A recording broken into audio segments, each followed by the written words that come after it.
If you wanted to travel up the middle of the United States from Texas to Michigan, it's going to take you a long time. There's no direct route running through this part of the country. Yes, you can drive north or south, crossing through several states by taking a series of various highways, but wouldn't it be easier if there was a single interstate connecting these two states? This was one of the reasons why the U.S. government wanted to build I-69, a federally funded highway that would extend over 1,500 miles and cut travel time through the middle of the country by hours. Simply put, Interstate 69 would be a superhighway that could allow travelers and long-haul truckers to traverse the middle of the U.S. with ease. But even though the idea for I-69 was conceived back in the late 1940s, it still hasn't been completed. This means that the U.S. has been working on this highway network for over 75 years. What could possibly be taking them so long? To answer this question, we must go back in time. The planned route for the I-69 has changed over the decades, and although a decent amount of the originally proposed highway has been completed, there are still major holes throughout the country. When the federal government originally proposed I-69, the plan was to create a route that went northeast from Indianapolis to Flint, Michigan. This was seen as an important step in the international highway system, as it would allow for easier travel to and from a major economic hub in the Midwestern part of the country. After some slight changes, it was determined that I-69 would need to travel through Fort Wayne, Indiana, and go further north where it would end in Port Huron, Michigan. This was an ambitious plan that would take millions of dollars and years of work to complete. By 1957, the I-69 ran from Indianapolis to Angola, Indiana, right near the border of Michigan. It would take another 11 years before Interstate 69 finally made it to Flint, Michigan, completing another milestone in the highway's construction. However, a lot more work still needed to be done to reach the goal of connecting Indianapolis to Port Huron via Interstate 69. In 1987, almost 40 years after the initial plans were drawn up, the government gave the official approval for I-69 to extend past Flint and go all the way to Port Huron. Construction resumed once again, and in 1992, that section of I-69 that stretched from Indianapolis to Port Huron was completed. This is ironic, because if the U.S. government had just been content with what they had achieved with the I-69 over the last 50 years, they could have saved themselves a lot of embarrassment down the road, literally. But that's not what happened, because in 1991, the Intermodal Surface Transportation Efficiency Act was passed, and with it, ambitious plans to extend I-69 all the way to the border of Mexico were put in place. This bill initially expanded the I-69 into two new corridors, Corridor 18, which would connect Indianapolis to Memphis, Tennessee, and Corridor 20, which would require that the interstate be built from the Arkansas border through Texas and all the way to the Mexican border. Obviously, there were already holes in this plan. The Intermodal Surface Transportation Efficiency Act of 1991 did not address the gaps in Louisiana and Arkansas that would be needed to complete the highway, and it didn't have any clear way to fund this ambitious new I-69 extension. It wasn't until the Appropriations Act of 1993 that these holes were finally addressed, and a completed plan for what Interstate 69 should look like was presented. Some federal funding was given to the project, but not nearly enough to complete the highway, which meant that the states through which it ran were expected to pick up the slack. Unfortunately, the federal government did not communicate this very well, and the construction of I-69 broke down before it could even get started. Over the next several years, portions of Interstate 69 were built. Indiana, in particular, pushed hard to extend its portion of the I-69 from Indianapolis all the way to the southern border of the state, where the highway would cross over into Kentucky. However, due to a lack of funding, once again, even this section couldn't be completed. When construction reached the Ohio River in 2004, where a bridge was needed to connect I-69 from Indiana to Kentucky, everything came screeching to a halt. Money ran out, and construction of the I-69 was stopped until a source of funding could be procured. Now you're probably thinking, well, I'm sure funding was secured at some point in the last 15 years to complete a bridge so that I-69 in Indiana could connect to I-69 in Kentucky, because by definition for an interstate to be considered interstate, it needs to cross state lines. But if this is your thought process, you're wrong. To this day, the bridge has not been built. So the only way to cross the Ohio River at this juncture is to turn onto US Highway 41, cross the bridge there, drive to Kentucky, and eventually make your way back onto I-69. This seems so crazy that you may think we've made it up, but it's right there on the map. You cannot get across the state line between Ohio and Kentucky via the I-69 because that part of the highway was never completed. In 2007, the United States Department of Transportation designated I-69 as one of 6 corridors of the future. which opened it up to additional forms of funding and a more streamlined review and planning process. However, due to budgetary issues, once again this funding was withdrawn, which led certain states to halting their construction of I-69 until federal funding returned. Then, in 2008, there seemed to be hope for the uncompleted sections of I-69. George W. Bush signed H.R. 1195, which planned to redesignate parts of already existing highways as I-69. This would save on costs since new roads wouldn't need to be built. However, upon inspection, the Federal Highway Administration stated that most of the existing highways did not meet interstate standards and therefore couldn't be redesignated. So, instead of connecting parts of the interstate by changing the numbers on the signs to say I-69, which kinda seems a little like cheating, the states ended up with just as many gaps as they started with. Between 2007 and 2015, Texas took notes on what happened in other parts of the country and started to upgrade their existing highways along the I-69 planned route so that when the time came, all they'd have to do was swap out their signs. It seemed like a good idea, but it still hasn't allowed the Lone Star State to connect its highways in a way that meets federal standards for the interstate. This means that, like most of I-69, the highway does not run continuously through Texas either. Today, Texas, Kentucky, and Indiana are still actively working on their portions of I-69.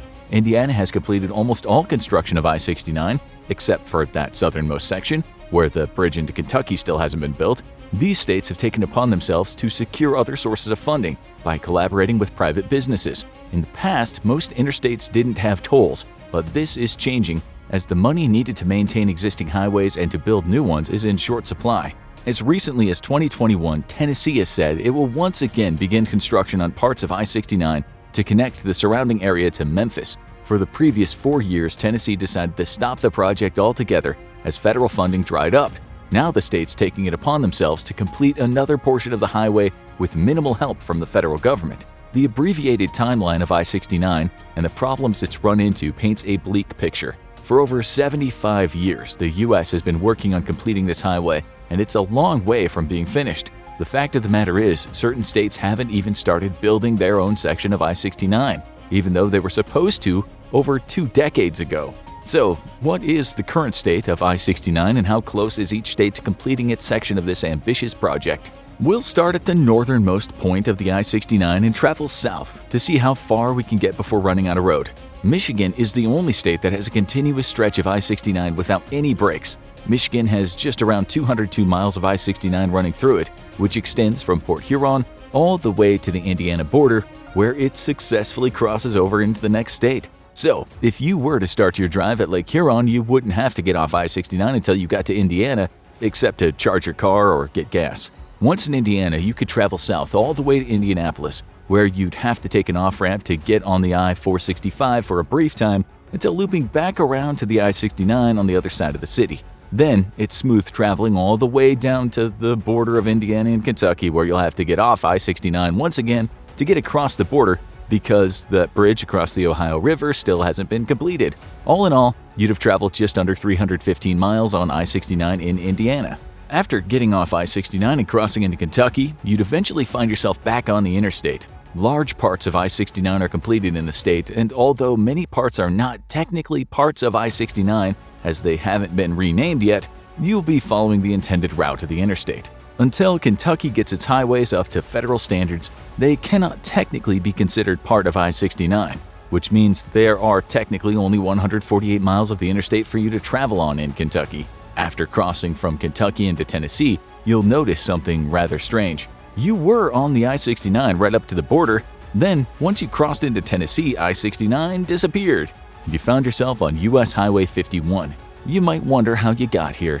It all has to do with the interstate standards of the federal government. Tennessee highways do not meet the qualification to become interstates. Therefore, even though you're technically on the same route you were as before, and this is the path the I-69 is supposed to travel, you're not on I-69 anymore, according to the map. In fact, you won't be on the I-69 again until you reach Memphis. It's on the approach to downtown Memphis that the I-40 suddenly becomes both I-40 and I-69 before I-69 splits and then continues going south toward Mississippi. Once outside of Memphis, however, I-69 turns back into U.S. Highway 51 and continues toward the Mississippi border. All in all, you're only on the I-69 for 21 miles in Tennessee, which is almost the exact same amount of time you'll spend on completed parts of I-69 in Mississippi. Once you cross the border of Mississippi, you'll find yourself magically back on the I-69. However, it'll only continue for just over 20 miles before the interstate turns into U.S. Highway 61. Interestingly, it was not the federal government that provided funds for this section of the interstate, but a casino that wanted to improve the state's infrastructure for people traveling to the area. A casino might seem like an odd benefactor for building a highway, but without them, the entire state of Mississippi would have 0 stretches of I-69 within its borders. The craziest part is that the funds from the casino not only allowed this section of I-69 to be built, but it was completed ahead of schedule, something that's almost unheard of for a public works project in the U.S. Now, once you get through Mississippi and into Arkansas, finding where the I-69 picks up again will be impossible. This is because there are no finished portions of the highway in the entire state. There are sections that were started or planned to be built in the future, but currently the government in the state of Arkansas believes the federal government has overstepped by forcing them to build an interstate highway. Due to the fact there is very little federal funding for I-69, Arkansas has a point. If the federal government wants the interstate project done, it needs to provide the necessary funds to help alleviate the economic burden put on the states. Like Arkansas, you will not find I-69 in Louisiana either. The highway system in the state cannot just put up new signs and declare old Louisiana highways as I-69 because, like in many other parts of the country, the roads don't meet federal standards, and Louisiana has very little desire to change the fact. The state has much bigger problems to deal with, such as high poverty, a failing education system, and infrastructure that is in much more desperate need of being built than I-69.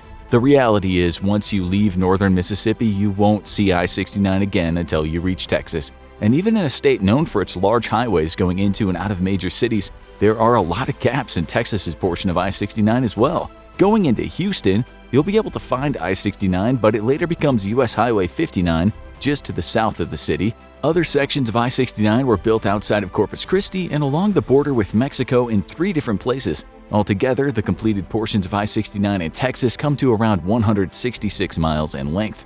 There's something very strange about an interstate system that only directly passes through 2 states, in this case Michigan into Indiana. The planning and execution of Interstate 69 were full of problems from the get-go, and as a result, the current plan for the highway likely wouldn't be finished for a very long time, if ever. It's worth noting that I-69 was almost finished one time if in 1991 the U.S. government hadn't decided to try to extend the interstate from the northern border to the southern border. Then in 1992, when I-69 reached Port Huron, the project would have been completed. But that's not how history played out. Now the U.S. has a very long, unconnected interstate that has sat uncompleted for decades. However, we do have to remember that even though the I-69 does not extend across the U.S., you can still drive along the planned route. Most of what should be I-69 is already highways and roads. They just don't meet the qualifications to be classified as a national interstate. This means that traveling from the border of Mexico to Port Huron will take you somewhere between 25 and 30 hours, but it can be done.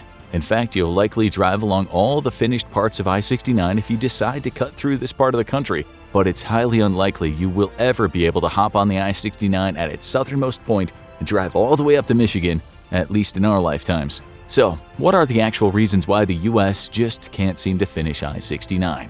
There are currently 10 major unconnected sections of I-69.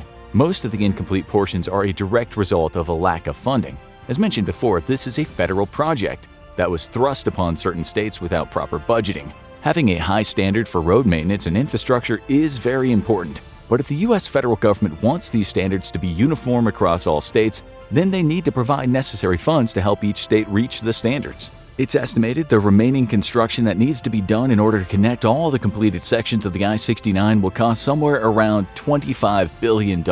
Right now, the federal government does not have that kind of money to allocate to a single infrastructure project, and the states don't have enough money to split the cost between them.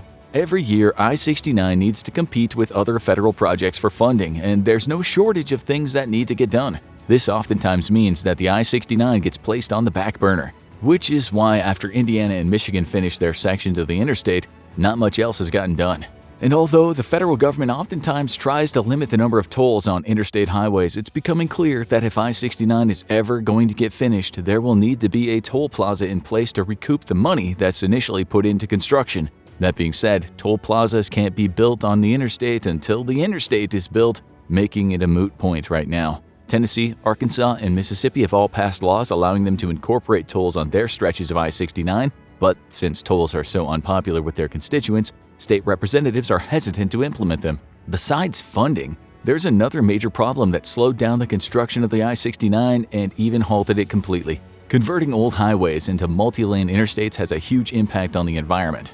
Building brand new sections of highways has an even larger impact. Many of the delays that have occurred during the construction of I-69 have been caused by environmentalist studies and lawsuits. And rightfully so, much of the proposed path of I-69 cuts through wetlands, forested areas, and geologically sensitive topography. There should absolutely be environmental impact studies before any infrastructure is built anywhere. Obviously, this doesn't always happen, and even when it does, sometimes government officials don't listen to what scientists have to say, or they just don't care.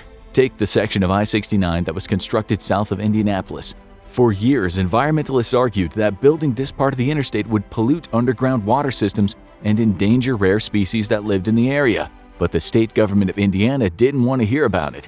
In October of 2006, environmental groups and several private businesses filed a federal lawsuit to keep the state from building I-69 through areas where it would greatly harm fragile ecosystems. The lawsuit claimed that the Indiana Department of Transportation had ignored harmful environmental impacts. Unfortunately, on December 11, 2007, a judge ruled in favor of the state of Indiana, and 7 months later, work continued on the new section of I-69. This allowed Indiana to complete all parts of I-69 within its border, except for the bridge going over the Ohio River, but this was done at the expense of the environment and caused damage to ecosystems that will never fully recover. Several other sections of I-69 are planned to pass through environmentally fragile or protected areas. This has caused environmental groups to bring up a number of lawsuits against state governments and private contractors.